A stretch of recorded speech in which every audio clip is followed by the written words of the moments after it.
سب سے حسین 42 سال کی عمر جوانی، اس کی میت کو قبر کے قریب کیا گیا تو ہلنے لگا تو اس کے بیٹوں نے کہا ہمارے ابا زندہ ہیں، وہ سختہ ہو گیا ہے، زندہ ہیں۔ عمر بن عبدالعزیز رضی اللہ رحمت اللہ علیہ فرمانے لگے ارے بھتیجو زندہ نہیں ہے، قبر کا عذاب جلدی شروع ہو گیا ہے، بل عجل اللہ بالعقوبہ، چھپاؤ جلدی چھپاؤ۔ عمر بن عبدالعزیز جس تخت پر بیٹھے اس پر سلیمان تھا، اس پر ولید تھا، اس پر عبد الملک تھا، ان تینوں نے اپنے من کو راضی کیا، عمر بن عبدالعزیز نے اپنے رب کو راضی کیا۔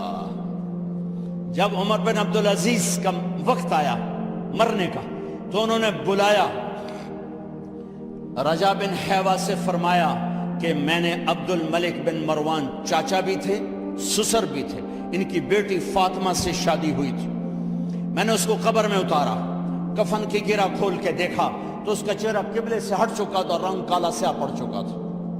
عبد الملک بن مروان گورا چٹا تھا، یہ جگہ سرخ تھی، کالا۔ پھر میں نے ولید کو قبر میں اتارا، اس کا بیٹا 10 سال حکومت کی، اس نے 21 سال حکومت کی، اس نے 10 سال کی، ولید بن عبد الملک۔ میں نے اس کے کفن کی گرہ کو کھول کے دیکھا تو اس کا رنگ سیاہ ہو چکا تھا اور قبلہ کی طرف سے چہرہ پھر چکا تھا۔ پھر اس سلیمان کا واقعہ تو ابھی سنایا، پھر اس سلیمان کو قبر میں اتارا اور اس کے کفن کی گرہ کو کھول کے دیکھا تو اس کا چہرہ قبلے سے ہٹ چکا تھا۔ اب میں جا رہا ہوں، مجھے دیکھنا۔ پہلے تینوں نے حکومت کی پوجا کی اور عمر بن عبدالعزیز نے اپنے اللہ کی پوجا کی۔ انہوں نے ایک بڑا عجیب خطبہ دیا جب خلیفہ بنے، اے لوگو بچپن میں شعر و شاعری کا شوق تھا تو میں شاعر بنا، تھوڑا سا اٹھان ہوئی تو علم کا شوق لگا، میں نے علم حاصل کیا، جوان ہوا تو فاطمہ بنت عبد الملک سے عشق ہوا، میں نے اس سے شادی کی، اب اللہ نے مجھے حکومت دے دی ہے، اب تم دیکھو کہ میں اس سے اپنے اللہ کو راضی کروں گا۔ ہمارے حکمران تو ووٹ سے آتے ہیں اور چلے جاتے ہیں 4-5 سال کے بعد، ان کی وراثت میں حکومت آ رہی ہے اور 3 بر اعظم پر حکومت ہے اور ایسا روب دبدبہ ہے بنو امیہ کا، کوئی ان کے سامنے سر نہیں اٹھا سکتا، اور یہ بندہ 2 سال 2 مہینے 3 بر اعظم میں زکوٰۃ لینے والا کوئی نہ بچا، 3 بر اعظم میں سوال کرنے والا کوئی نہ بچا، 3 بر اعظم میں ظالم کوئی نہ بچا، 3 بر اعظم میں مظلوم کوئی نہ بچا، لیکن خود کیسا رہا؟ گھر آئے، فاطمہ بڑے اچھے دن گزرے ہیں، اب امتحان ہے، میں تیرا حق نہیں ادا کر سکوں گا، طلاق لینی ہے میں حاضر ہوں، ساتھ دینا ہے تو میرے اپنے حق معاف کرو، اپنے حق معاف کرو۔ فاطمہ جیسی عورت انسانی تاریخ میں کوئی نہیں آئی، سیاسی لحاظ سے، سیاسی، دادا مروان بادشاہ، باپ عبد الملک بادشاہ، بھائی ولید بادشاہ، دوسرا بھائی سلیمان بادشاہ، تیسرا بھائی ہشام بادشاہ، چوتھا بھائی یزید بادشاہ اور اپنا خامن بادشاہ، 7 نسبتوں سے یہ عورت شہزادی ہے۔ کائنات انسانی تاریخ میں اتنی بڑی عورت کوئی نہیں آئی، سیاسی۔ فاطمہ کہنے لگی عمر میں نے سکھ کے دن تیرے ساتھ گزارے ہیں، دکھ میں تجھے چھوڑ کے نہیں جاؤں گی، جو میں نے اپنے سارے حق معاف کیے۔ پھر حضرت عمر بن عبدالعزیز کی راتیں اور دن کیسے گزرے؟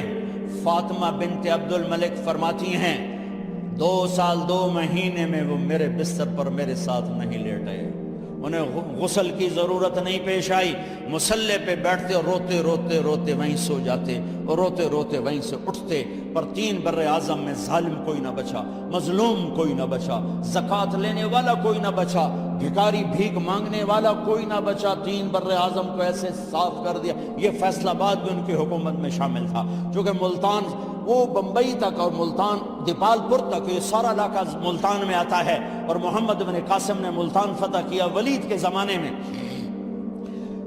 اپنی حکومت کو اللہ کی رضا کے لیے استعمال کیا، کیسے استعمال کیا؟ سارے مال فاطمہ کا سارا زیور بیت المال میں ڈال دیا، تنخواہ پہ آ گئے، عید کا موقع آیا، بچوں نے ماں سے کہا، 12 بچے تھے، بچیاں 12 بچے بچیاں، ہمیں کپڑے لے کر دو، عید آ رہی ہے، ہر آدمی اپنے بچوں کے لیے کپڑے لے رہا ہے، ہمارے بچے بھی کہہ رہے ہیں کپڑے لیں، جاؤ بھائی لوگ۔ فاطمہ کے پاس عمر 3 بر اعظم کے بادشاہ کے بچے آ رہے ہیں، ماں جی عید آ رہی، کپڑے تو لے دیں، ابا سے کہیں کہ ابا سے بات کرتی ہوں۔ ابا تشریف لائے، خزانے لبالب بھرے ہوئے گندم کے ڈھیر کی طرح، کہ امیر المومنین بچے کپڑے مانگ رہے ہیں۔ فاطمہ میرے پاس تو پیسے نہیں، میں کہاں سے کپڑے لے کر دوں، میرے پاس تو پیسے کوئی۔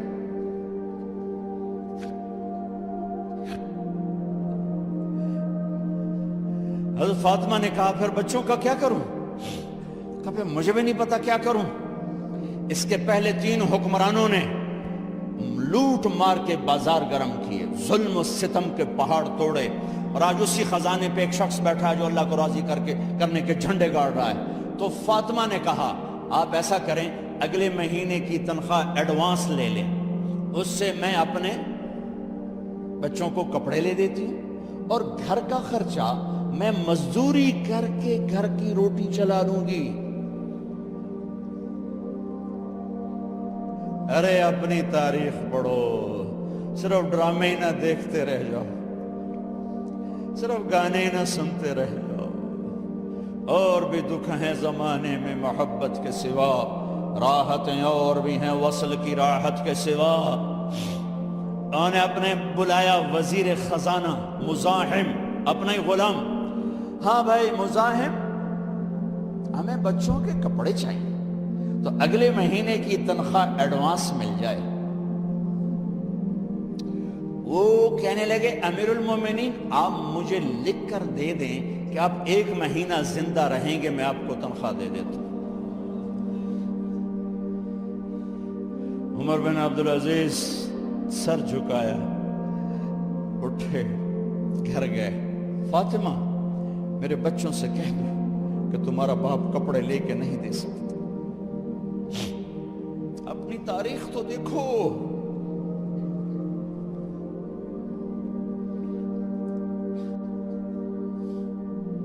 عید کا دن آ گیا، خلیفہ وقت عید کی نماز پڑھاتے تھے، نمازیں بھی خلیفہ وقت پڑھاتے تھے۔ بنو امیہ کا خاندان ملنے کے لیے آ رہا ہے، سارے سرداروں کے بیٹے اعلیٰ پوشاک، اعلیٰ لباس، ملنے آ رہے ہیں۔ تھوڑے دیر بعد دیکھا تو بچے بھی ملنے آ رہے ہیں، امیر المومنین کی حیثیت سے بچے باپ کو ملنے آ رہے ہیں، اور ان کے جسموں پر پرانا لباس ہے۔ حضرت عمر انہیں دیکھ کر ادھر اپنے سرداروں کے بچے دیکھے تو زرق برق پوشاکیں، اپنے بچوں کو دیکھا۔ ارے اس باپ سے پوچھو جو سب کچھ کر سکتا ہو اور پھر مٹھی بند کر دے کہ نہیں میں نے حرام کی طرف نہیں جانا۔ بچوں کو دیکھا تو آنکھیں ڈب ڈبا گئیں، آنکھوں میں آنسو آ گئے۔ فرمایا میرے بچوں آج تمہیں اپنے باپ سے گلہ تو ہوگا کہ آج ہمارے باپ نے کپڑے ہی نہ لے کے دیے۔ ان کے ایک بیٹے ہیں عبد الملک، ان سے بھی 4 ہاتھ آگے تھے، ان سے پہلے ہی فوت ہو گئے تھے۔ کہنے لگے ابا جان آپ کو مبارک ہو، آپ نے قومی خزانے میں بددیانتی نہیں کی ہے، آپ کو مبارک ہو۔ آج ہمارا سر بلند ہے، ہم شرمندہ نہیں ہیں، ہم شرمندہ نہیں ہیں۔ انسانوں کو کپڑوں پہ نہیں تولا جاتا۔ آج کا میرا دیس کا مالدار اتنا فقیر ہو گیا ہے، اتنا چھوٹا ہو گیا ہے کہ وہ اپنا تعارف کروانے کے لیے 50 لاکھ کی گھڑی لیتا ہے، 6 لاکھ کا جوتا لیتا ہے۔ آج کی بیگم اتنی چھوٹی ہو گئی ہے کہ اپنے قد کو بڑا کرنے کے لیے وہ 10 لاکھ کا ہینڈ بیگ لیتی ہے کہ دیکھو میرا بیگ 10 لاکھ کا ہے۔ ارے میری بہن، تو 10 ٹکے کی بھی نہیں رہی، اگر تو نے بیگ سے اپنے آپ کو بڑا بنایا، او میرے دوست تو 2 ٹکے کا نہیں ہے۔ اگر تو 10 لاکھ کے جوتے اور 50 لاکھ کی گاڑی سے اور 50 لاکھ کی گھڑی سے اگر تو بڑا بننا چاہتا ہے، ارے اس دھوکے سے نکلو۔ برینڈڈ برینڈڈ برینڈڈ، کہاں جا رہے ہو؟ جب تم اپنی ذات میں بے قیمت ہو تو رب ذوالجلال کی قسم، تمہاری گھڑیاں، تمہارے بیگ، تمہاری گاڑیاں، تمہارے بنگلے تمہاری عزت کو بڑھا نہیں سکتے۔ ابا جان، آج ہمارا ساڑا ایتھے سر آ گیا، سانو آج ساڑی عید ہو گئی کہ ساڑے ابے آج خیانت نہیں کی تھی۔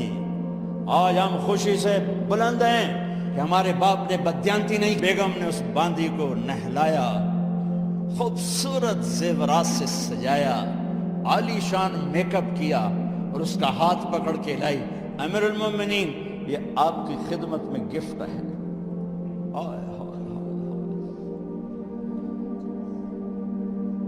اس کو یوں دیکھا، فرمایا کہاں سے آئی تھی؟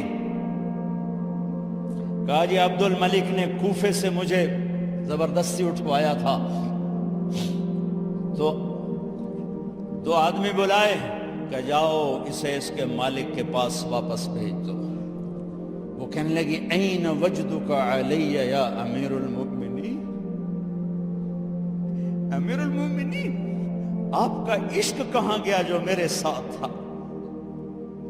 تو عمر کی آنکھیں بھر آئیں، کہا وہ پہلے سے بھی زیادہ ہے، لیکن تمہیں اللہ کے لیے قربان کرتا، میں اپنے عشق کو اللہ کے لیے قربان کرتا۔ ہاں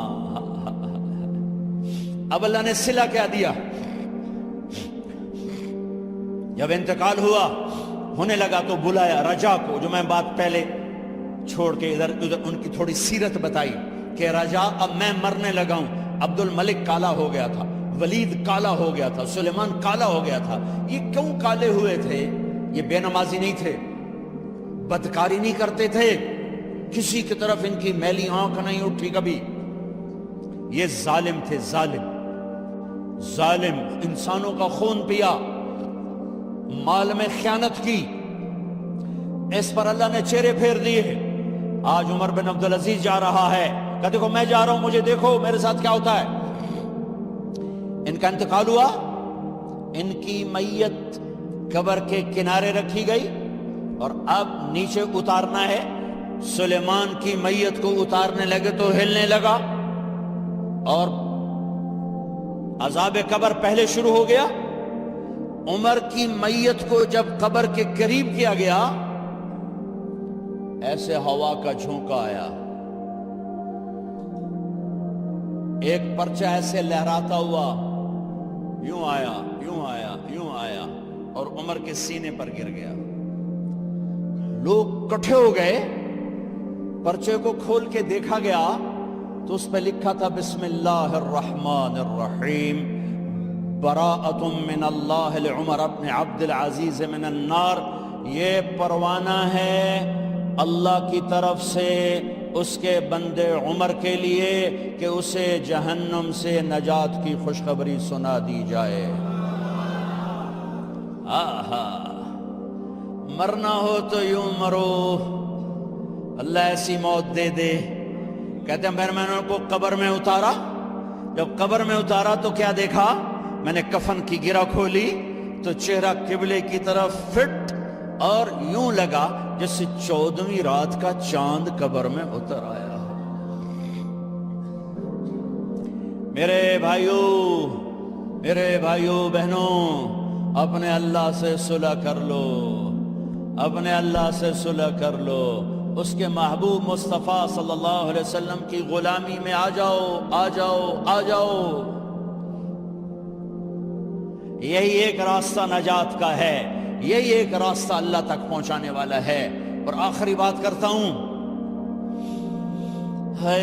اس دیس کی نفرتوں نے اسے آگ لگا دی ہے۔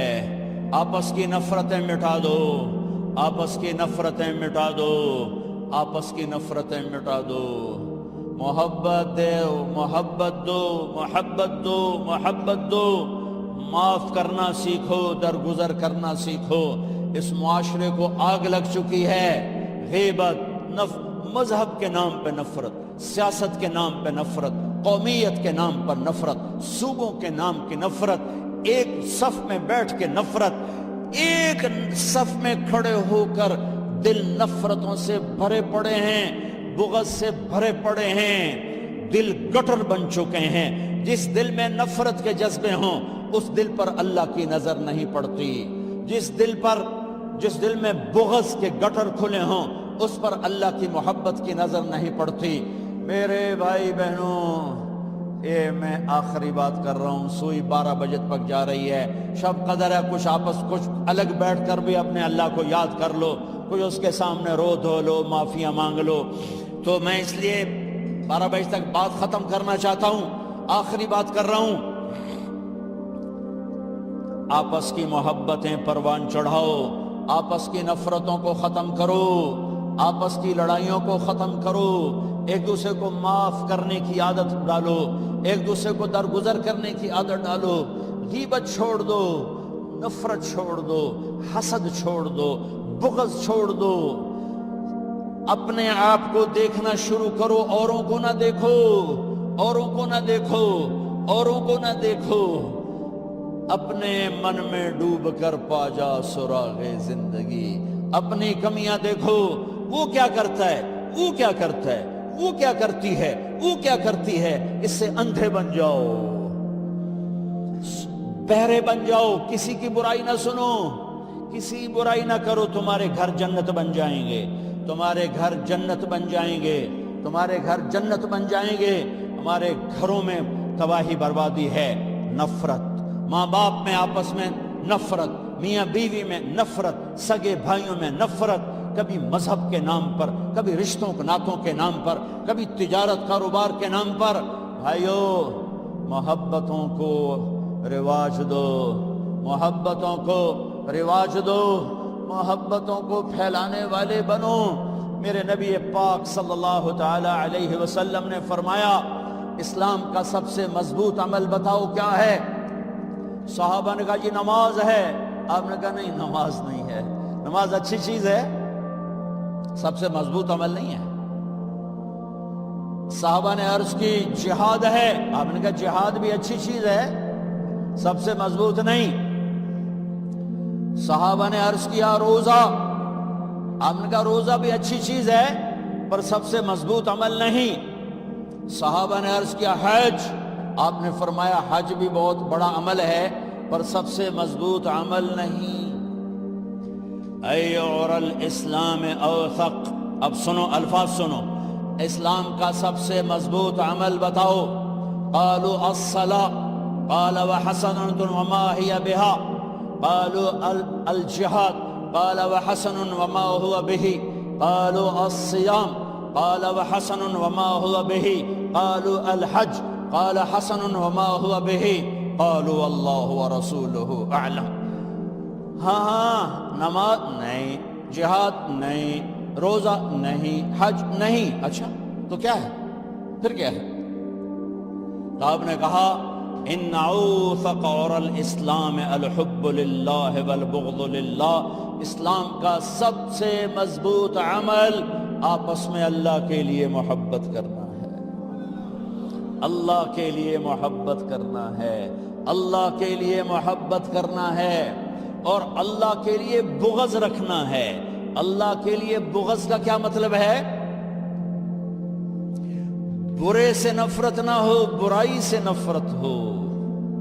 ایک واقعہ سناتا ہوں جس سے بغض للہ کی مثال شاید 14 صدی میں ایسی مثال ہوں گی، تاریخ نے جنہیں محفوظ کیا ان میں اتنی بڑی مثال میری نظروں سے آج تک نہیں گزری۔ البغض للہ،